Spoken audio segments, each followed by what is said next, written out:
kalas. Again, welcome back ulit sa ating YouTube channel mga pananong. So for today's vlog, magtatanggal tayo ng mga bolts. So 5 lang yan, bali 10 kasama pala yun nandun sa kabila. Siyempre pag ganitong kita nyo naman, sealed pa siya, no? So baga factory pa yung naghigpit niyan. Saka may thread lock yan, kailangan natin impakin yan. So gamit tayo ng size ng allen at siyempre ito. Tapos siyempre martilyo. Then ito na. So kung wala naman kayo sa bahay pang kalas na compressor, kahit ito lang okay na to. Tapos meron kayong socket wrench na 8, pwede na yan. So ito, kailangan natin gisingin isa-isa. Kasi pag kinalas natin ito ng diretso, mangyayari dito, masisira yung mga butas na yan. Mabibilog sa madaling sabi. So kailangan yung gisingin.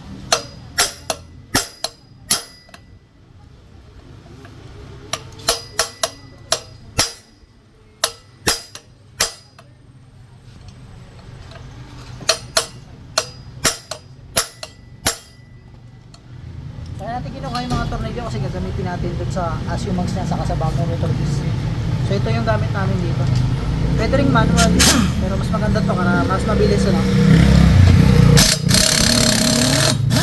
Diba? Tanggal natin. Tigas yan.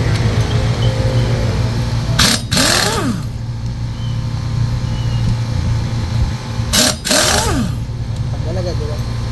So kahit subukan yung kalasin yung likod, walang palo, hindi nyo makakalas basta-basta yun. O diba? Lalambot na.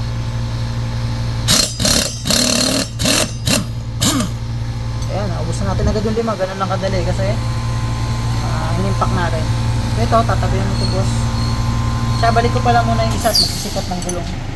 Baka matapakan natin itong pinagtanggalan kasi matalas ito mga ito. So pag magbabaklas kayo ng gulong, unahin nyo na yung gulong bago yung rotor disc kasi pwede kayo masugat dito.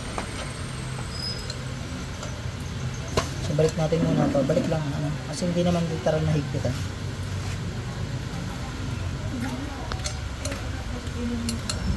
Mamaya na lang natin alisin.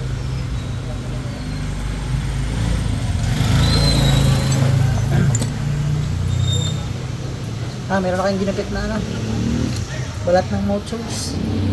So yun, tanggalin natin tong gulong ni Bossing. Gamit namin si Quat pero ay sapin naman yan kaya hindi mabubutas. So yun lang, ganun lang pagtanggal ng mga tornilyo natin.